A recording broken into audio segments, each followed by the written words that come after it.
కోట్లాది మంది అభిమానులు, ప్రేక్షకులు ఎప్పుడెప్పుడా అని వెయ్యి కళ్ళతో ఎదురుచూస్తున్న 'బిగ్ బాస్' సీజన్ 9 ఈసారి తొందరగా మొదలయ్యే అవకాశాలు పుష్కలంగా ఉన్నాయని అంటున్నారు. గడిచిన సీజన్స్‌కి, ఈ సీజన్‌కి చాలా తేడాలుండబోతున్నాయట. కన్నడలో స్వర్గం, నరకం కాన్సెప్ట్‌తో గత 'బిగ్ బాస్' సీజన్ నడిచింది. అదే కాన్సెప్ట్‌తో మన తెలుగు సీజన్‌లో ఈసారి నడపబోతున్నారట. స్వర్గం అంటే నామినేషన్స్ లేని కంటెస్టెంట్స్, అదేవిధంగా నరకం అంటే నామినేషన్స్‌లో ఉన్న కంటెస్టెంట్స్. స్వర్గంలో ఉండేవాళ్ళు హౌస్ లోపల ఉంటారు, నరకంలో ఉండేవాళ్ళు హౌస్ బయట ఉంటారు. ఏమీ కావాలన్నా చివరికి మంచినీళ్ళైనా స్వర్గంలో ఉన్న కంటెస్టెంట్స్ని అడిగి తీసుకోవాల్సిందే. కాన్సెప్ట్ చాలా కొత్తగా ఉంది కదూ.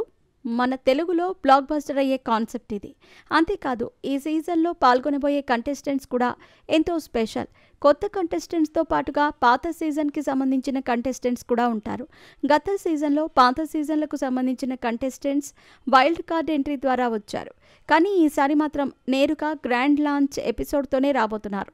ఇకపోతే ఈ సీజన్లో ఒక కంటెస్టెంట్గా పాల్గొనటానికి ఒక నందమూరి హీరో కూడా రాబోతున్నట్టు ఇండస్ట్రీ వర్గాల్లో వార్తలు వినిపిస్తున్నాయి.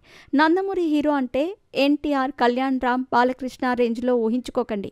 సినీ ఇండస్ట్రీలో ఉన్నప్పటికీ ఇప్పటి వరకు ఒక్క సక్సెస్ కూడా చూడలేకపోయిన నందమూరి చైతన్య కృష్ణ ఈ సీజన్లో కంటెస్టెంట్గా హాజరు కాబోతున్నాడు.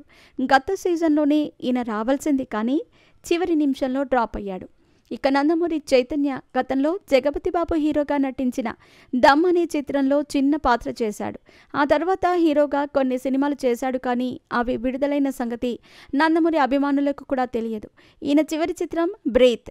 ఆ తర్వాత మళ్ళీ సినిమాల్లో కనిపించలేదు. అయితే బిగ్ బాస్ షో ద్వారా ఆడియన్స్కి బాగా దగ్గరై ఆ తర్వాత సినిమాల్లోకి మళ్ళీ రీఎంట్రీ ఇస్తే బాగుంటుంది అనే ప్లాన్లో ఉన్నాడట చైతన్య కృష్ణ. అందుకే ఈ సీజన్లో కంటెస్టెంట్గా రాబోతున్నట్టు తెలుస్తోంది. అదేవిధంగా ఈ సీజన్కి హోస్ట్గా కూడా మారిపోతాడు. నాగార్జునకి బదులుగా విజయ్ దేవరకొండ లేదా నందమూరి బాలకృష్ణ హోస్ట్గా వ్యవహరిస్తారని టాక్ వినిపించింది. అందులో ఎలాంటి నిజమూ లేదని ఆ తర్వాత తెలిసింది.